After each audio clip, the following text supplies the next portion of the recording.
Hello students, आज मैं आप लोगों को बीकॉम सेम 1 का जो फाइनेंशियल अकाउंट है, आप लोगों का जो न्यू सिलेबस आया है एनईपी 2020 का, उसमें फाइनेंशियल अकाउंट में आप लोग कैसे अच्छे मार्क्स ले सकते हो, ठीक है। और हाँ, बहुत सारे स्टूडेंट ऐसे हैं जो पार्ट टाइम जॉब करते हैं, तो उनको टाइम नहीं मिलता है एग्जाम की प्रिपरेशन करने का। और अभी एग्जाम जो है वो नज़दीक आ रही है, तो आप लोग कैसे अपनी स्ट्रेटेजी बना सकते हो। तो मैं यहाँ पे आप लोगों को मोस्ट टाइम की क्वेश्चंस बताने वाली हूँ, एंड उसके बाद how to achieve a good marks in financial account 1 week strategy, ठीक है। यानी कि 1 वीक में आप लोग अच्छे मार्क्स कैसे कवर कर सकते हो, वो भी मैं आप लोगों को बता दूंगी, ठीक है। तो अभी यहाँ पे हम लोग स्टार्ट करते हैं। तो सबसे फर्स्ट यहाँ पे मैंने आप लोगों को यूनिट नंबर 1 में मोस्ट टाइम पे क्वेश्चंस दिए हैं, ठीक है। यूनिट नंबर 1 जो है वो आप लोगों का पूरा थियरी रहेगा। और हाँ, पेपर स्टाइल किस तरह से है उसके ऊपर भी मैंने एक वीडियो बनाया है, वो भी आप लोग देख सकते हो, ठीक है। तो अभी यहाँ पे हम लोग स्टार्ट करते हैं। क्वेश्चन नंबर 1 है कि right A characteristics of financial accounting એટલે કે નાણાકીય હિસાબી પદ્ધતિના લક્ષણો જણાવવાના છે। उसके बाद सेकंड है कि right objective of financial accounting એટલે કે નાણાકીય હિસાબી પદ્ધતિના હેતુઓ એટલે કે ઉદ્દેશો જણાવવાના છે, ठीक है। यहाँ पे आगे थर्ड नंबर का है कि right benefit of financial accounting એટલે કે નાણાકીય હિસાબી પદ્ધતિના ફાયદા અથવા તો ઉપયોગિતા જણાવો। उसके बाद आगे यहाँ पे फोर्थ नंबर का है कि अकाउंटिंग टर्मिनोलॉजी समझानी है आप लोगों को, ठीक है। यानी कि इसमें क्या होता है, तो टर्मिनोलॉजी यानी कि इसका मतलब कुछ आप लोगों को वर्ड्स दिए गए हैं जो अकाउंट की लैंग्वेज के हैं, ठीक है। वो आप लोगों को एक्सप्लेन करने हैं विथ इलिस्ट्रेशन એટલે કે અમુક જે શબ્દો આપેલા છે, પારિભાષિક શબ્દો, હિસાબી પદ્ધતિના પારિભાષિક શબ્દો આપેલા છે, તેમાં उदाहरण સાથે समझाવાનું રહેશે, ठीक है। तो वो टर्मिनोलॉजी बहुत सारी है, वो आप लोगों को ध्यान देके सभी इम्पोर्टेंट ही है, ठीक है। वो सभी आप लोगों को लर्न करनी है और समझनी है। उसके बाद फिफ्थ नंबर का है यहाँ पे explain a dual aspect concept એટલે કે વ્યવહારની બેવડી અસર કે દ્વિ અસરનો ખ્યાલ સમજાવવાનો છે। उसके बाद आगे यहाँ पे 6 नंबर का है कि एक्सप्लेन द कंसेप्ट ऑफ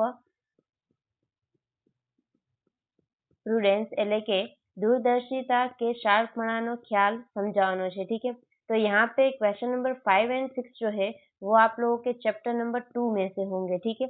और अभी तक जो 4 तक मैंने बताया वो आप लोगों के चैप्टर नंबर 1 में से होगा, ठीक है। इस तरह से मैंने चैप्टर 1 एंड 2 में से मोस्ट टाइम पे क्वेश्चंस निकाले हैं। जो भी ये वीडियो को देख रहा है वो जल्दी से चैनल को सब्सक्राइब कर दे और वीडियो को लाइक और शेयर करना मत भूलना। और हाँ, अगर आप लोगों को अकाउंट्स में किसी भी चैप्टर्स के सम्स चाहिए तो मैंने ऑलरेडी वीडियो डाले ही है मेरे चैनल में, ठीक है। तो आप लोग प्लेलिस्ट में जाके देख सकते हो, ढूंढ सकते हो, उसमें आप लोगों को मिल जाएंगे सभी वीडियोस फाइनेंशियल अकाउंट के और बिजनेस अकाउंट के, ठीक है। तो अभी यहाँ पे उसके बाद चैप्टर यूनिट नंबर 2 जो आप लोगों का है कि कंसाइनमेंट अकाउंट એટલે કે આડત માલના હિસાબો, ठीक है। अभी यहाँ पे आप लोगों का यूनिट नंबर 2 एंड 4 जो है वो एक जैसा यानी कि थोड़ा मैच है। इसका मतलब आप लोगों को क्या करना है, सबसे फर्स्ट एग्जाम की प्रिपरेशन किस तरह से करनी है, तो यूनिट नंबर 1 कर लेना है, जो पूरे का पूरा थियरी है वो कर देना है। उसके बाद यूनिट नंबर 2 करना है। तो यूनिट नंबर 2 में आप लोगों को कंसाइनमेंट अकाउंट में कौन कौन से सम्स देखने हैं, तो सबसे फर्स्ट तो इलिस्ट्रेशन देखने हैं, ठीक है, क्योंकि एग्जाम में ज़्यादातर इलिस्ट्रेशन पूछे जाते हैं। तो यहाँ पे illustration number 13 and illustration number 15 जो है वो मोस्ट इंपॉर्टेंट है, ठीक है। इन दोनों इलिस्ट्रेशन में सभी जो पॉइंट है इस चैप्टर के वो कवर हो जाते हैं, इसलिए ये दोनों तो आप लोगों को खास चीज देखना है, ठीक है। उसके बाद यहाँ पे सम नंबर 4, 10, 18, 22 और 23 ये सभी सम्स आप लोगों को देखने हैं, ठीक है। और हाँ, यहाँ पे इस चैप्टर में आप लोगों को कौन सी प्रैक्टिस ज़्यादा करनी है, तो सबसे फर्स्ट क्लोजिंग स्टॉक जो हम लोग निकालते हैं, एक उसकी प्रैक्टिस आप लोगों को ज़्यादा करनी है। और जो एबनॉर्मल लॉस हमारा होता है એટલે કે અસામાન્ય नुकसान जो હોય છે उसका जो कैलकुलेशन पूरे का पूरा होता है वो आप लोगों को ध्यान देके समझना है और सीखना होगा, ठीक है। और इसकी वीडियो भी ऑलरेडी अवेलेबल है मेरे चैनल में, आप लोग प्ले लिस्ट में जाके देख लेना। उसके बाद यहाँ पे यूनिट नंबर 2 करने के बाद डायरेक्टली आप लोगों को करना होगा यूनिट नंबर 4, ठीक है, जो है जॉइंट वेंचर अकाउंट એટલે કે રાસના હિસાબો છે। उसमें आप लोगों को इलिस्ट्रेशन देखना होगा, इलिस्ट्रेशन नंबर 7, 12 और 13, ठीक है। ये कंसाइनमेंट और जॉइंट वेंचर अकाउंट जो है वो एक जैसा है, ठीक है। यानी कि जब भी आप लोग यूनिट नंबर 2 करेंगे तो यूनिट नंबर 4 करने में उतना दिक्कत नहीं आएगा, ठीक है, क्योंकि थोड़ा थोड़ा मैच है इसीलिए। उसके बाद यहाँ पे आप लोगों को सम नंबर देखना होगा 2, 5, 13 एंड 14, ठीक है। इतने सम्स भी आप लोगों को देखने हैं। देन उसके बाद आगे यहाँ पे यूनिट नंबर 3 है। तो यूनिट नंबर 3 यहाँ पे पीसमेल डिस्ट्रीब्यूशन ऑफ कैश એટલે કે ભાગીદારો વચ્ચે રોકડની હપ્તે હપ્તે વહેંચણી। तो यहाँ पे इस चैप्टर में आप लोगों को मैंने जो इलस्ट्रेशन नंबर और सम नंबर दिया वो तो आपको करना है, मगर बेसिक कंसेप्ट जो है वो आप लोगों को पता होना चाहिए कि पहले हम लोग कैश जो होते हैं वो उसमें से पैसे किसको पहले पे करते हैं, उसके बाद किसको हम लोग पे करेंगे, ठीक है। इस तरह से आप लोगों को पूरे का पूरा कंसेप्ट पता होना चाहिए। एंड हाँ, यहाँ पे ये जो चैप्टर है यानी कि ये जो यूनिट है उसमें आप लोगों को बुक में ऑलरेडी कुछ स्टेप्स दिए गए सम्स करने के लिए, ठीक है। तो वो स्टेप भी पहले आप लोगों को लर्न करने हैं, उसके बाद ही इसमें सम्स करने हैं, ठीक है। तो इसमें यहाँ पे आप लोगों को देखना होगा इलस्ट्रेशन नंबर 2, 5 और 10, ठीक है। उसके बाद यहाँ पे सम नंबर देखना होगा 9, 14, 22, 33, 35 एंड 40, ठीक है। ये सभी सम्स जो है वो मोस्ट इंपॉर्टेंट है। और हाँ, अगर आप लोग ऐसा सोच रहे हो कि इसी सम में से आएंगे तो ये कुछ हम लोग बोल नहीं सकते कि यूनिवर्सिटी के पेपर में कौन से सम्स आएंगे, ठीक है। तो हम लोगों को यहाँ पे क्या करना होगा, तो आपको कुछ नहीं करना है, सिर्फ और सिर्फ मैंने जो सम्स दिए वो आप लोगों को करने हैं, मगर उसमें जो बेसिक कैलकुलेशन होता है, जो बेसिक कांसेप्ट होता है वो आप लोगों को पता होना चाहिए, ठीक है, कि किस तरह से हम लोग पेपर यहाँ पे यानी कि जो क्वेश्चन है वो किस तरह से सॉल्व कर सकते हैं, ठीक है। तो मैंने इस तरह से आप लोगों को बताया कि यूनिट नंबर 1 पहले करना है, उसके बाद यूनिट नंबर 2 करना है, उसके बाद यूनिट 4 करना है और उसके बाद लास्ट में आप लोगों को यूनिट नंबर 3 करना होगा, ठीक है। तो इस तरह की पूरी आप लोग स्ट्रेटेजी बना के 1 वीक में अकाउंट की पूरी अच्छी तरह से प्रैक्टिस कर सकते हो एंड आप लोग यहाँ पे अच्छे से अच्छे मार्क्स ले सकते हो, ठीक है। और उसके बाद यहाँ पे पेपर स्टाइल में आप लोगों को थोड़ा बता देती हूँ, उसके बाद डिटेल में तो मैंने एक वीडियो बनाया ही है।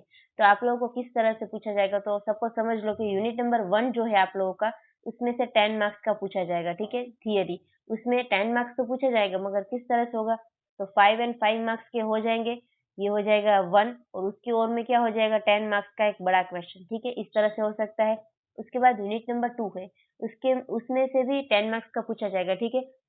तो उसमें किस तरह से होगा, तो 5-5 मार्क्स के यहाँ पे क्वेश्चंस यानी कि सम्स पूछे जाएंगे और उसकी ओर में एक बड़ा होगा 10 मार्क्स का, ठीक है। और इसमें किस तरह से पूछा जाता है, तो जो कंसाइनमेंट अकाउंट है એટલે કે જે આડતમાલના હિસાબો છે उसमें 5-5 मार्क्स में छोटे-छोटे सम्स पूछे जाते हैं, कैसे, तो आप लोगों को एबनॉर्मल लॉस निकालना होता है, कितना आएगा फाइनल उसका आंसर, ठीक है। और उसके बाद क्लोजिंग स्टॉक का भी फाइनल आंसर फाइंड करना होता है। तो इस तरह से पूरे का पूरा आप लोगों को सम्स यहाँ पे देखने हैं कि किस टाइप के एग्जाम में पूछे जाते हैं। यानी कि जो छोटे-छोटे सम्स है वो भी आप लोगों को ऑब्जेक्टिव के जो सम्स है वो भी सॉल्व करने हैं, ठीक है? क्योंकि वो यहाँ पे 5-5 मार्क्स में पूछे जाते हैं। अगर आप लोगों को एक सम 10 मार्क्स का जो बड़ा है वो अगर नहीं आता है तो 5-5 मार्क्स के 2 सम्स आप लोग कर सकते हो, ठीक है? तो सेम यहाँ पे यूनिट नंबर 3 एंड 4 का इसी तरह से यहाँ पे पेपर स्टाइल रहेगा, ठीक है? और लास्ट में जो 10 मार्क्स है वो आप लोग के यूनिट नंबर 1 टू 4 में से कोई भी यूनिट में से एमसीक्यू या तो फिर फिलिंग द ब्लैंक्स ऐसा कुछ भी पूछ सकते हैं, ठीक है। એટલે કે 1 થી 4 યુનિટમાંથી ખાલી જગ્યાઓ ખરા ખોટા एमसीक्यू कहीं પણ પૂછી શકે છે, यानी कि ट्रू फॉल्स भी आ सकते हैं, ठीक है। तो यहाँ पे इसी तरह आप लोगों का पेपर स्टाइल रहेगा, ठीक है। तो टोटल यहाँ पे 50 मार्क्स का पेपर आप लोगों का रहेगा। तो इसी तरह से ये पूरी की पूरी पेपर स्टाइल मैंने पेपर स्टाइल का ओवरव्यू दे दिया है, ठीक है। और डिटेल में अगर आप लोगों को जानना है तो वो वीडियो की लिंक मैं आप लोगों को डिस्क्रिप्शन में ये वीडियो के डिस्क्रिप्शन में भेज दूंगी, ठीक है। तो वो भी आप लोग देख सकते हो। तो यहाँ पे इसी तरह से आप लोगों को पूरे की पूरी स्ट्रेटेजी बनानी होगी, ठीक है। I hope you understand and thank you all.